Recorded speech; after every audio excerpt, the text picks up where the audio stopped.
Everybody and their mom wants to be internet famous these days, but should you really become a professional content creator? Here's 5 reasons why you should.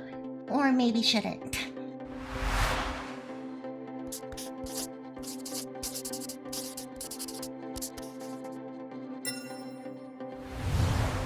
Did you know that over 75% of children and 50% of millennials want to be professional content creators, according to some study that I'm not citing? So it might not even be true. But if it is, I have to wonder, those people ask why they should be content creators, or do they just want to be content creators for the sake of being content creators? Anyone can be a content creator, but it takes a lot of skills and dedication and hard work to become a professional, full-time content creator. So you should start with the first question. Should I become a content creator? And you can answer that question by answering these 5 questions. It's like a Russian nesting doll of questions, really. So the first thing you want to ask yourself is, do you really like the process of creating content? The process of making content is going to look vastly different depending on what kind of content you want to make. For instance, writing a blog is going to look a lot different than filming a video. But no matter what kind of content you make, you gotta make sure you enjoy the process. A good thing that you can do is try it out. Try it out with the tools you've got. Don't spend any extra money. Just give it a shot. And make sure that you really enjoy the process of what you're doing and not just the end result. Because you're going to spend a lot more time in the process than you are in the end result. The last thing you want to do is end up hating every single moment of what you think is your passion and fail because you realize you didn't really like it in the first place.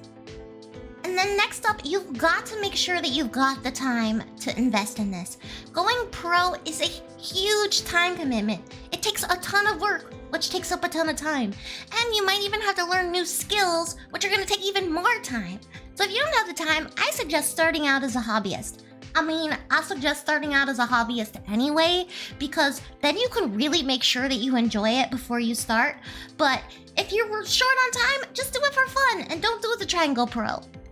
I've seen so many people be like, oh, I wish I was a Twitch streamer or a famous YouTuber, because then life would be on easy street. But they don't realize how much time it takes behind the scenes to actually be successful and do this full time. It is a lot, probably more than a full-time job. That's also a big reason why the first question is so important. You've got to make sure that you enjoy this because you're going to be spending a lot of time doing it. Going pro requires a ton of skills. Sure, you can hire someone to supplement those skills, but if you don't have a ton of money, you're not going to be making the kind of money that you need to hire someone at the beginning. So it's going to be really important to learn those skills. What skills do you need? Well, that depends on what kind of content you're making, and we're really not going to get into that in this video, but we can in a future video. But if not, you can just look up other stuff on YouTube here. There are endless amounts of videos that will teach you any kind of skill you want to learn, and for free. For 100% free 99.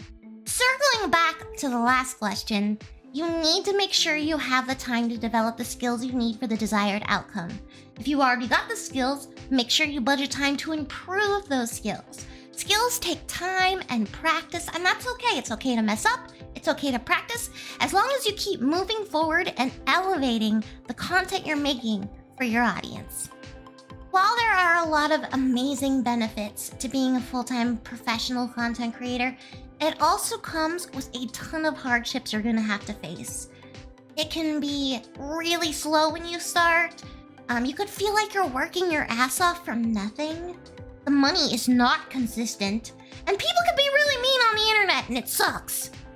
So it's really important to understand what you're getting into when you start this journey and make sure you have the dedication and perseverance to keep going even when you hit those hardships. Don't let this section get you down. I'm not trying to scare you away from becoming a professional. I just want to give you a realistic look at the possible hardships you might face.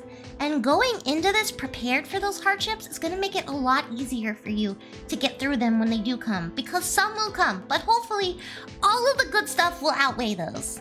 Lastly, you want to make sure that you bring something unique to the niche you want to create content in. You're going to be on a hamster wheel of failure if you just try to be a carbon copy of somebody else, or if you go in with no plan. You've got to ask yourself, What can I bring to the space? What do I bring to the table that sets me apart? If you don't have something, find something. Don't you dare just spray and pray and then come back here and be like, oh, me, I took your advice, but I failed. We don't do that around here. No, we go in with a plan and a niche and something unique to it. I hope this video helped you decide if this is the right path for you or not, or at least started to get those gears moving in your head. We are just a surface level right now. We have so much more to go over. So I will see you next week. But before I see you next week, just like go down there, down below me. And there's a link to a free workbook that you can use. And Discord. And there's sections in Discord where you can ask questions and get help and get support and all that good stuff. It's all free. Do it if you want. I mean, I'm not the police. I'm not gonna make you. Okay, bye. See you next week. Bye, bye, bye, bye, bye.